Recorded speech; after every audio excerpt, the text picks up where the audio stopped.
Bonjour Bruno. Bonjour. Après l'élection législative en Allemagne, le Bundestag se réunit pour la première fois ce mardi 23 octobre. Oui. Et on est témoin d'arrivée de plus que 90 députés d'extrême droite. Est-ce que c'est un signe que le pays est attrapé par ces vieux démons nationalistes il tentait de l'oublier? Oui. Alors c'est extrêmement grave cette affaire. L'AfD, mais pas forcément pour les signes, à travers les signes qu'on croit. Alors je vais essayer de m'expliquer. L'AfD, donc l'alternative pour l'Allemagne, est arrivé en 3e position lors des scrutins du Bundestag. Il a réalisé 12,6%. Et il obtient, comme vous l'avez dit, plus de 90 députés.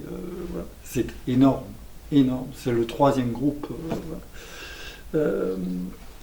Alors, vieux démon ou pas vieux démon, je pense que c'est plus compliqué que cela. Ce n'est pas, il faudrait surtout pas traduire cela par une sorte de retour en arrière. Certes, il y a des députés, parmi ces députés d'extrême droite, il y en a qui, comme Alexander Gauland, leur chef de file, honorent publiquement les soldats des deux guerres, les soldats allemands qui ont participé aux 2 guerres mondiales. Il y en a un autre comme Björn Höcke, qui est un leader de l'AfD en Thuringe, qui, eux, n'hésitent pas à dire, commenter le fait qu'il y ait un monument à l'Holocauste des Juifs en plein centre de Berlin, à commenter cela en disant que c'est une honte pour son pays d'avoir installé ce monument. Donc il y a effectivement des gens des dérapages, des provocations extrêmement graves et qui renvoient à cette période nazie. Mais le parti lui-même est plus raffiné, plus compliqué qu'une simple réminiscence nazie.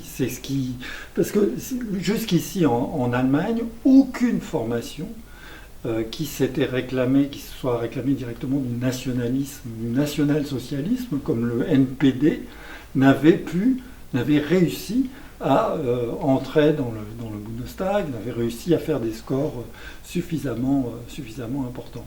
Donc on va le voir, c'est plutôt quelque chose qui nous rapproche de phénomènes qui existent déjà, qui minent la coopération et la solidarité européenne, et qu'on voit déjà dans tous les autres pays. L'Allemagne étant rattrapée par ce phénomène, on va le voir. Le succès de l'AfD est souvent imputé à Angela Merkel, qui aurait le tort d'ouvrir les frontières aux réfugiés en 2015. C'est vrai ou c'est faux? Aussi, c'est très spécieux comme présentation des faits. Car l'émergence de l'AfD ne date pas de 2015. L'AfD est un parti certes très jeune, il n'a que 4 ans aujourd'hui, il a été créé en 2013. Mais donc 2013 c'est avant 2015, et dès l'élection, il a été créé quelques mois avant l'élection précédente du Bundestag, il y a 4 ans, 2013 donc, et pour cette élection, il avait déjà obtenu 4,8%, ce qui le faisait frôler la barre qualificative des 5%. 5%. Voilà. Donc, s'il avait franchi cette barre des 5% à ce moment-là, il serait déjà dans le Bundestag. Donc, on ne peut pas parler d'une force négligeable qui aurait émergé uniquement en 2015. Au contraire, il est né d'une crise, de la crise qu'il y avait à ce moment-là, du bras de fer qu'il y avait à ce moment-là entre l'Allemagne et la Grèce. Vous vous souvenez pourquoi? La Grèce qui a un énorme déficit, qui a une énorme dette, etc. Et l'Allemagne qui ne veut pas payer pour la Grèce. Il y a un débat qui s'instaure à ce moment-là au sein de la classe dirigeante allemande pour absolument empêcher que dans l'Union européenne, il s'instaure ce qu'il s'appelle une union de transfert. C'est-à-dire que les excédents, une partie des excédents allemands servent à renflouer la Grèce. Et ça, il y a une partie de la classe dirigeante allemande qui s'y oppose vraiment très très très fortement. Et l'AfD naît en 2013, au printemps 2013, sur cette revendication, surtout empêcher, c'est plusieurs économistes qui viennent de la CDU, du parti de la chancelière allemande, et puis du FDP aussi, du Parti libéral, qui veulent absolument empêcher, qui sont imprégnés de convictions monétaristes et qui veulent absolument empêcher que ça aille jusqu'au bout. Donc ils sont sur une revendication de sortie de l'Allemagne de l'Union, de la zone euro, sortie de l'Allemagne de l'euro. Voilà. Là-dessus vient se greffer immédiatement une dimension xénophobe. Une dimension xénophobe anti-grecque d'abord, puisque évidemment ce sont les Grecs qui sont visés, sont taxés de paresseux, de pas bien gérer leurs affaires et de mettre la zone euro en difficulté. Mais sur cette xénophobie anti-grecque va vite se greffer à partir de 2015, là vous avez raison, à partir de 2015 avec la crise migratoire, va vite se greffer une xénophobie anti-migrant classique, voilà, plus large que la xénophobie anti-grecque.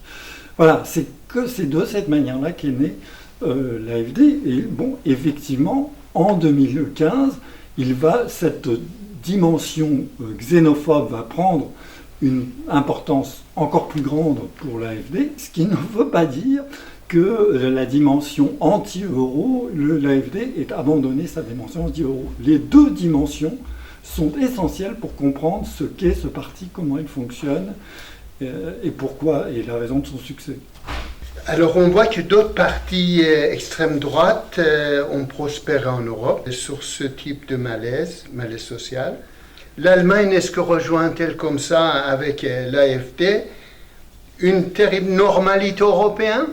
Ouais, elles ont commencé à le dire au début de cet entretien. C'est vrai, comme les autres formations de la droite nationaliste et populiste en Europe, l'AfD a réussi par son discours à saisir une partie du ressentiment des populations les plus touchées par les difficultés.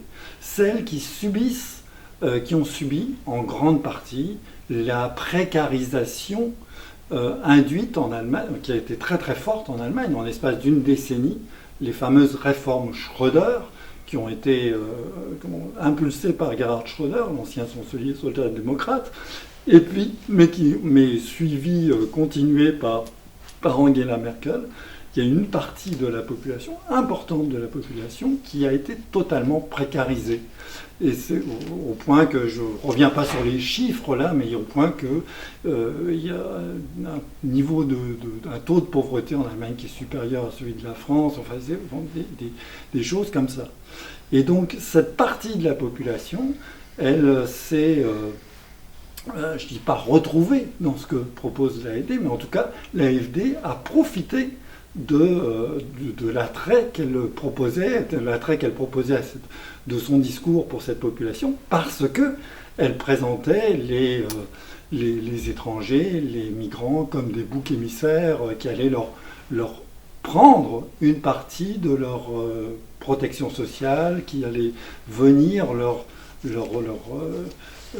voler leur travail, mais pas seulement leur travail. C'est surtout une question de réduire leur standard de vie. Et donc d'ailleurs, si on regarde les résultats, on voit que l'AfD progresse dans les endroits où la démocratie chrétienne était très forte.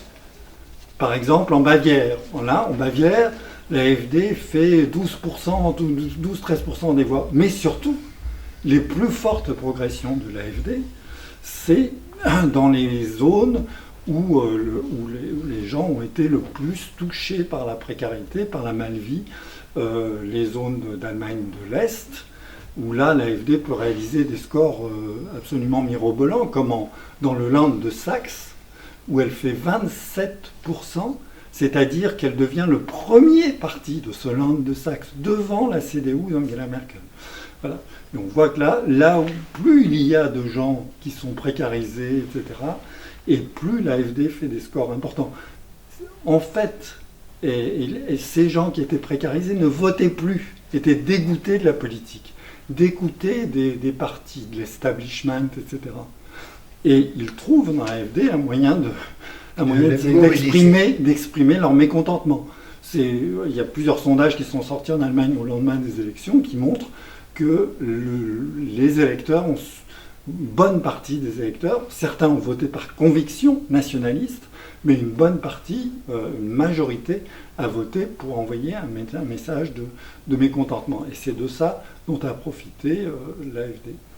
Voilà. Alors donc, ce qui rend la chose compliquée, c'est que c'est directement le progrès de l'AfD, comme d'autres partis nationalistes en Europe, comme le progrès du Front National en France, est directement lié au système qui s'est mis en place et qui a poussé des tas de gens dans les difficultés, dans la malvie, etc. Et ça c'est cela qu'il faut combattre si on veut arriver à réduire ces partis. Et ça, c'est une dimension européenne. Ça touche au projet européen. Il faut, pour cela, développer un projet européen qui soit enfin solidaire et coopératif, qui permette enfin des coopérations, un développement et une élévation des niveaux de vie, une élévation des services publics, etc., de tout ce qui permet la promotion des Européens. Et ce qui est inquiétant, et non pas cette fuite en avant dans le modèle ordolibéral auquel malheureusement semble vouloir se soumettre une nouvelle fois. Le précédent gouvernement l'avait fait sous François Hollande, et le gouvernement actuel d'Emmanuel Macron veut